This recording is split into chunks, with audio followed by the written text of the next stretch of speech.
Hi, everybody. Welcome to your weekly broadcast, coaching call, podcast. This is actually our Thursday conversion. So if you're listening to this as a podcast or you're watching it as a video on our YouTube channel, rarely do we actually give up an actual Thursday or a Tuesday coaching call for all of you.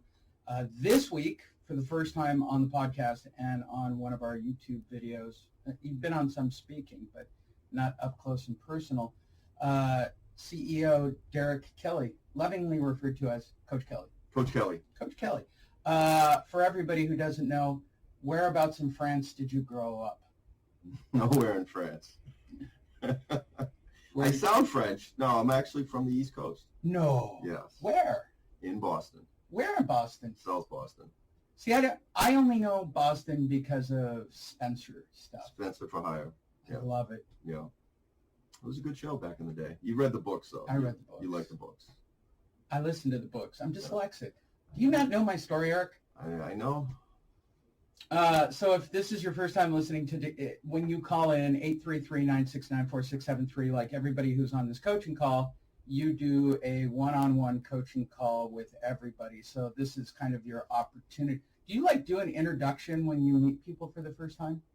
Yeah, I tell them a little about myself. I try to, I always go through an area of discovery with everybody that I meet. I try to listen more than I talk, and I ask questions. Well, I'm going to reward you today. Okay. As the CEO. Thank you. I realize I'm just a pissant peon in the story arc of me creating this company from scratch, while I started from zero. And I mean, great story. It's going to make a great book. Yes. It really is. Because you know the actual story. Great story. As you recall, I was dating someone. Mm. And when I was dating that person, I was going to surprise that person to take them to go see the sold-out Eagles at the Forum. Yeah. But what I didn't tell you is I have tickets, and they're 15th row center. I was under the delusional belief that this person would come back to their senses at some point. Mm. That's not the case. You are my date. And you better tell me I'm pretty on Saturday. So you get to go see the Eagles 15th row center for 3.5 hours performing Hotel California in its entirety, plus another hour and a half of greatest hits. No, they play everything. Yeah. It's If I showed you the set list, it's kind of staggering for a 3-hour show. All right. They have to take an intermission. I just thought I'd do that on camera so I have it covered for, emotional posterity. Wow. I know, because I like you. Wow. And you're the only person I know. You might be the only person who tolerates me.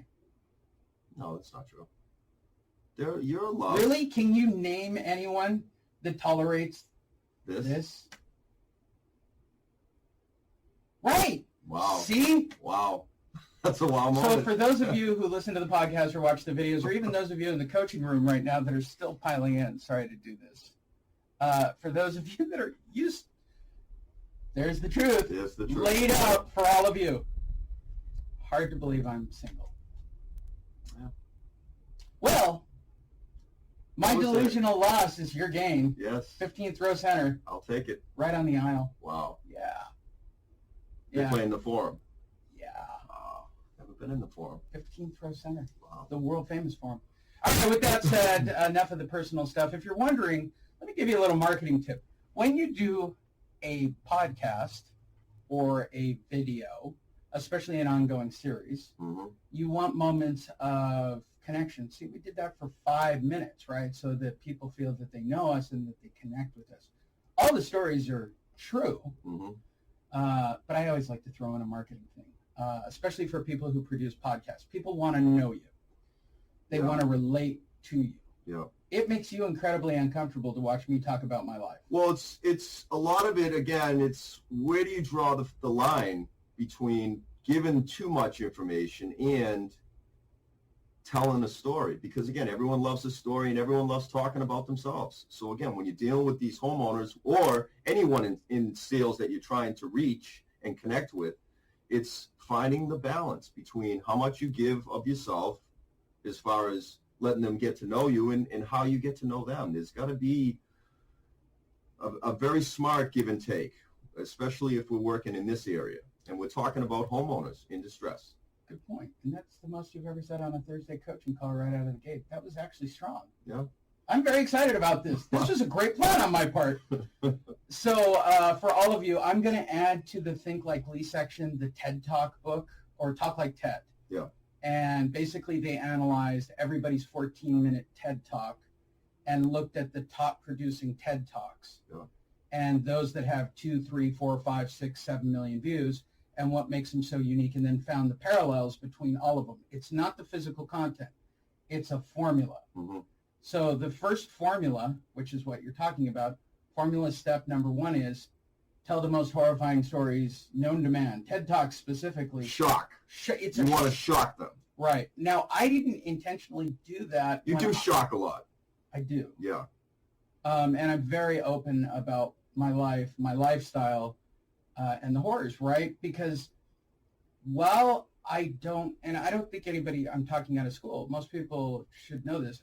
This is not my designed intention for a profession. Wow, that was a lot of big words all together. This is not my desired profession, right? I wanted to be a chef, 30 plus years of being a banker, right? And I'm just making the best of it and doing the best that I can. I was teaching someone this who's on the call, I believe Liza. I was talking about this. There's a point to making the best pepperoni pizza. Sure. The problem is making that pepperoni pizza every day, even though it might have started out as like an art form, turns into work. Gets to be just not stale, but again, you do the same things over and over without adding new elements and new tools to whatever you're doing, whatever you're selling, whatever you're preparing for somebody. You got to be prepared. So if we're going like with shocking facts, if people don't know this, every webinar I do is different. They're always different. They're not straight up scripted. So I was actually professionally trained by Joel Bauer, and I use Bauerisms throughout my training, right? And I realized that that's not congruent to me, right? So now we're back to the congruency of telling your story. Man, I'd like to call a mentor Tony Robbins, right? Tony is a big fan of you've got to live congruent, and I'll tell you that's the secret as well, right? That's a Rhonda Byrne tip right out of The Secret. If you are not living concurrently, you are not going to be successful, right? You can only tell your story. So when you go to the door, I think what everybody fears is, I don't want people to know me. I don't want to connect with people. I'll tell a fun fact. We were talking about this the other day. No, I was talking about this with Eliza the other day when I did a meeting with her about marketing. The reason I got into this business was because my house that I had with my daughter's mother went into foreclosure. You know this story. Yeah. And the person that I had do the short sale told me he had it handled, right? I didn't keep an eye on it because at that point my ex-wife didn't like me a whole lot. And he came to me after he lost the short sale and it went to foreclosure, which I didn't find out till after the fact. Okay. I go, why didn't you just ask me? It's what I do for a living, right? And that's why I trained him, and that's why all of you are sitting here, right? My personal tragedy turns into, I'm sorry for the camera people, I keep admitting people this is a live coaching call. So finding a connection is important. Yeah. It's essential. I mean, it has to happen fast, too, or you're going to lose their interest. But again, you can over-talk it, you can overstate it, you can oversell it, you know. How much is just enough? That should be the question. I don't know if I have that capability. Yeah. When you go into a doctor and have a consultation, what's the first thing the doctor does? He asks you some questions. It's the period of his discovery to find out what's wrong with you. So again, in this instance, we're going to the door to find out what are their symptoms, what's wrong with them, and then I want to give them the remedy. You know, so part of it, again, looking at all the great coaching techniques and the tactics and how to persuade and how to influence people, get them on your side, find the common ground. What do we got to do? We got to let them talk and find out what's wrong. Get them to open up. And you do that by listening. Your listening skills should be fine-tuned to the point where you're asking the right questions to get them to open. There you go. That's your opening tip. So today's call is about homeowner assistance scams. Yeah. This is a great icebreaker, right? So let's kind of go through these, shall we? Every time I do my one-on-one Zooms, I go to this document. It's one of the documents that I will bring for a first meeting. It gives me some extra value, gives them something to look out for, because there's going to be people trying to scam them. So the first is lender and loan scam. By the way, this document's available in the archives. If you're watching the video, this is one of many docs. If you scroll down on it, you can insert your own logo. This is one of the longest standing used documents, and we highly recommend it. I mean, while I've been rebuilding the appointment module, this is definitely one that's making the cut. Lender and loan service scams. Lender and loan services are debt collectors and do not represent the best interest of the homeowner. Lender loan services are financially incentivized, good word, yes, to delay the loan modification process for months and require homeowners to reapply for loan modifications multiple times. So let's break this down. Yeah, where are you going to see this? Okay, From so banks? this is a foreclosure stalling tactic. Yeah. That is illegal, Okay. right? So they claim to be working with the lender. They claim to be doing loan mods. But what they do is they're cranking you for money and avoiding foreclosure. They're a loan company. What are they? They're nothing. They're just Bob, who's got a good scam this week. Yeah, saying that he can get you a loan mod, so you can catch right. up. First on of all, payments. they'll take upfront money, which you can't do. Second of all, they'll tell you they've also got foreclosure avoidance. Yeah. So here's the bottom line. It's a stat that we used to talk about previously. It's why it's on this form. I wrote it. Only about 15% of people apply get a real loan cash, right? Mm-hmm. So the reason I tell all of you, the people that you're meeting, 85% of them who claim that they're going to get a loan mod, again, this is me doing math out loud, actually get a trial loan mod. They don't get any loan mod whatsoever, right? So, I mean, let's really break this down. That means for every 10 people I meet, 1.5 of them is going to physically be approved for a real loan modification, right? And what are those criteria? And let's keep those in mind. Number one, they're going to have equity. Yep. I do not believe you can get a loan modification without equity right now. And number two, you better show lots of income, especially with the forbearance situation. That's it. Keep it as simple as that. Everybody else who brings it up, the minute they say, I'm behind $30,000 or I was behind. First of all, if they tell you they were behind before COVID, right, they're not getting a loan mod, period. Okay? Now let's go to this group. I had a forbearance or I had this or I need to make adjustments after I paid whatever. Yeah. They got to have equity. They got to show income. Everybody got it? Write it down. 85% are not going to get approved. These are all generally scams and promises that people cannot deliver. Bankruptcy filing scams. While I am not a legal scholar, nor is my CEO here, I do say that you should consult with your attorney, broker, CPA, mom, dad, anybody probably with more sense than me on some of these topics as a banker. Now, I could speak to my experience, and because I wrote this, a bank filing does not stop a foreclosure. Got it? Doesn't. It only delays it. Furthermore, a bankruptcy filing does not modify an existing mortgage. Got it? If they do a cram down theory or a Chapter 13, right, it'll go to a trustee. They'll create one general payment. It'll be a part of that payment. But it doesn't adjust what's owed.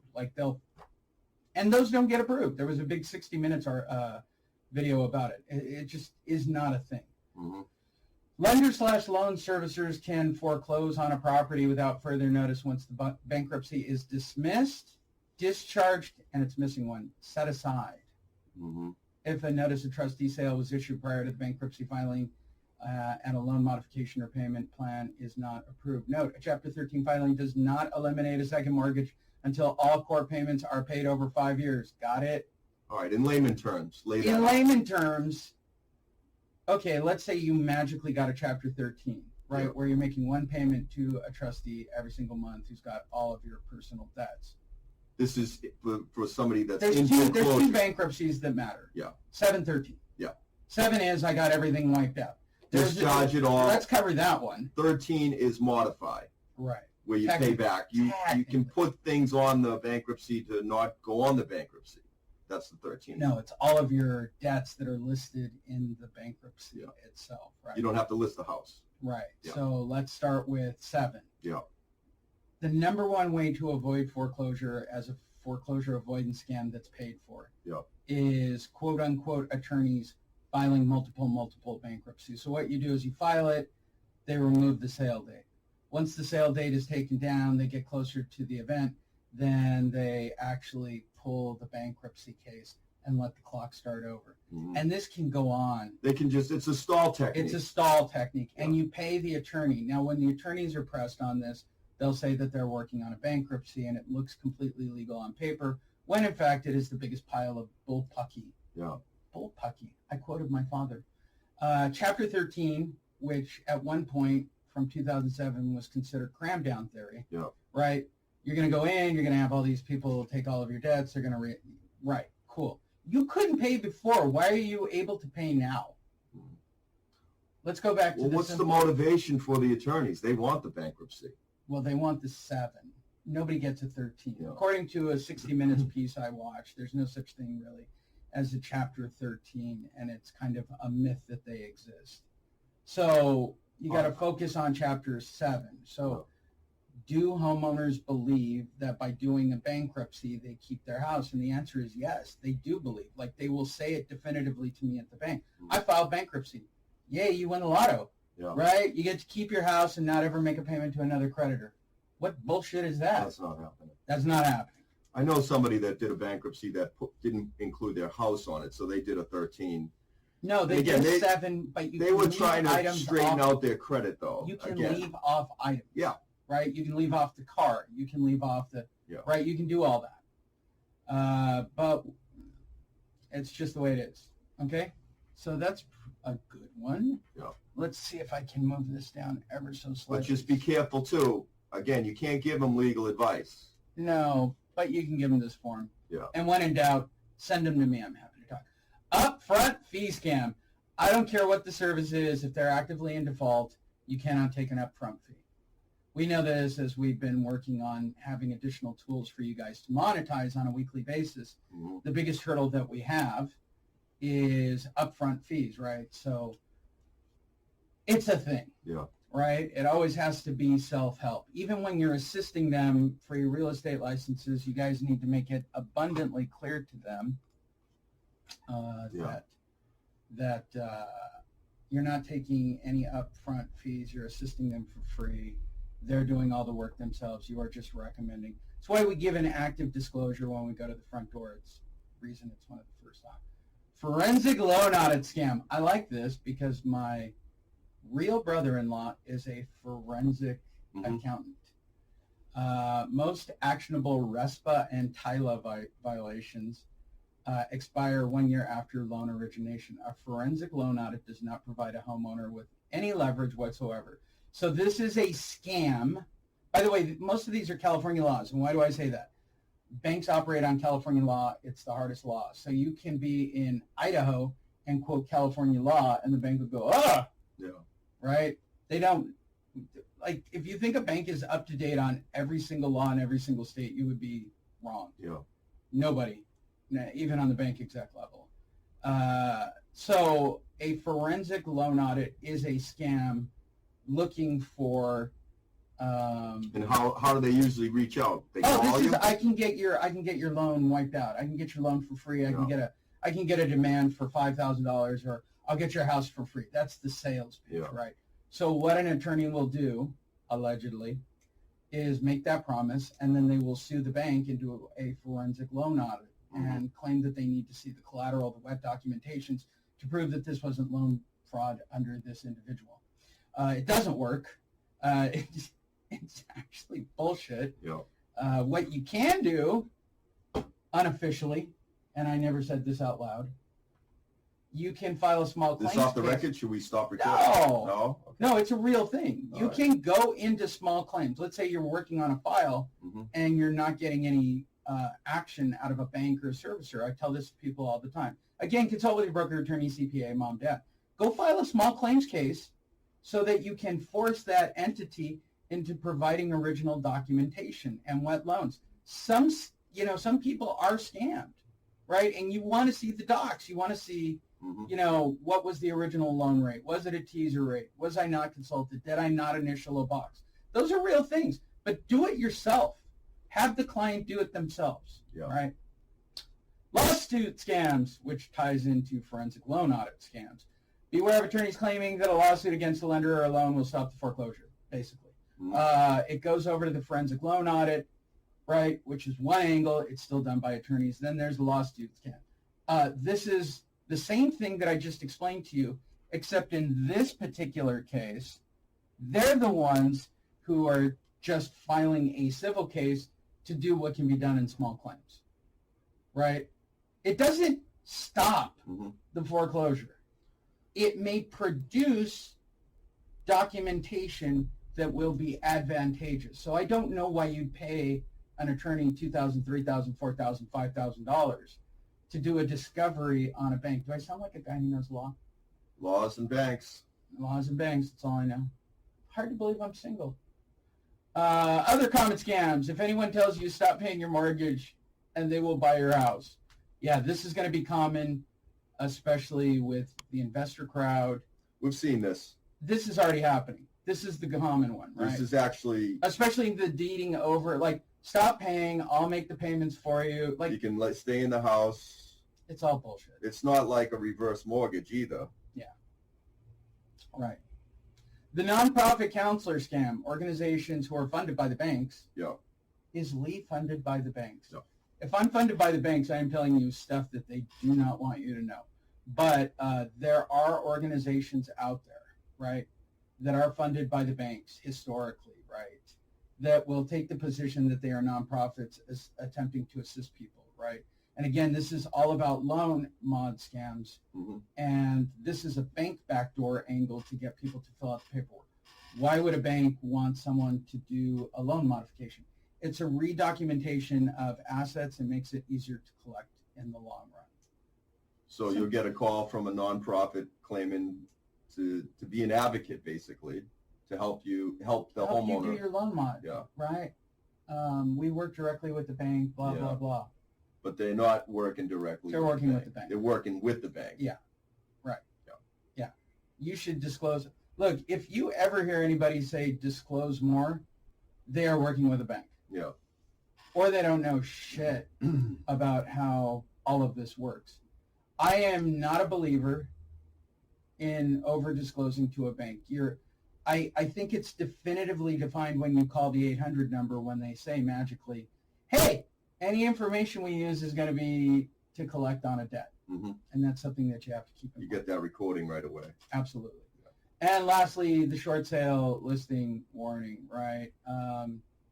You really, this is older because it's not a short sale environment. Let's just say default or distressed in general, or maybe something with liens. Competent, qualified people, agents, promise and try to do things that are beyond their capabilities. One of the biggest goals of trying to help 1 million homeowners and train 1,000 agents, right, is the fact that there are agents who believe that they know what they're doing, period. And sadly, they don't, right? So they get involved, much like my first business partner, right? I got this, I got this, I got this. Oh, hey, Lee, I need to tell you, your house that I was working on with your wife went to foreclosure. Yeah. Cool, bro. I'm the head of loss mitigation in the HELOC division. You might have wanted to make a phone call to me. I could have made, right? So it's that shame and fear of knowing you're in over your head. Instead, I use that as a good situation to train somebody and ultimately train tens of thousands of people and millions of views and blah, blah, blah, and change lives and blah, blah, blah. Become a dangerous Kermit on the beach Joke. So that's it. So watch out for there's going to be short sales coming. There will be, but it won't be a repeat of 2007, though. It won't. Will it be? Yeah, it will be. It'll be millions. Yeah. And that will happen by next summer. Right now, what we're looking at is the default wave. The default wave leads to the depreciation wave. I mean, if you're looking at it in sequence, right? Yeah. So I'm just letting you know this document exists. It will be in the updated module for your meeting appointments. If you go to the bottom of the screen of this document, you can put in your own logo and insert your name and your license number. And it's just that simple. It's a simple arrow in the arsenal that'll be helpful to all of you. I say this to anybody who's on the podcast or on the video. Click the link. Take advantage of this guy forcing me to charge less money.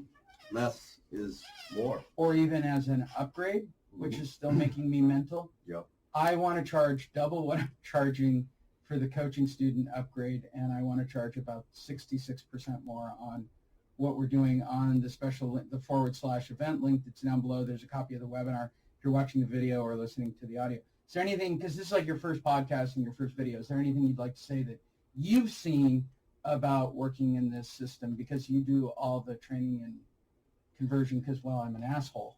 Yeah, I think some of the students just trying to bring yourself up to speed, learn enough that you are comfortable when you get there and get in front of these people, because again, the value that you're bringing is information, education. So again, go through some videos. Again, this is a training module. You need to be trained in this area. Again, knowing how to copy and paste. I'm getting basic, computer questions a lot of times. So again, computer questions. You can download all the documents, download them right to your hard drive so you can edit them. I get the same questions on, I can't, find the logo. Everything's in the coaching module. We are trying to make it more user-friendly, which is one of the things that Lee and I have been working on over the last couple of weeks, and we will. We'll add more to this. But again, take advantage, and I'm going to say this every Thursday going forward. Take advantage of the community board. I'd like you to start sharing experiences at the house. Ask your questions in there, because again, when a question's asked, you learn something. Same as when you're in front of these people. Ask them questions. 70%. I'll say it again. Let them talk 70% of the time. You're there 30%. Don't interrupt. Let them finish what they're saying, and then either make a statement, ask their opinion, ask them another question that's geared towards getting them the remedy, getting them into action, getting them into the solution. There you go. We're going to do off-camera questions and answers for the people that are here live. If you're watching the video or you're listening to the audio, why aren't you on the coaching call? You might not be a member. Sign up. Take advantage on the link. Thanks.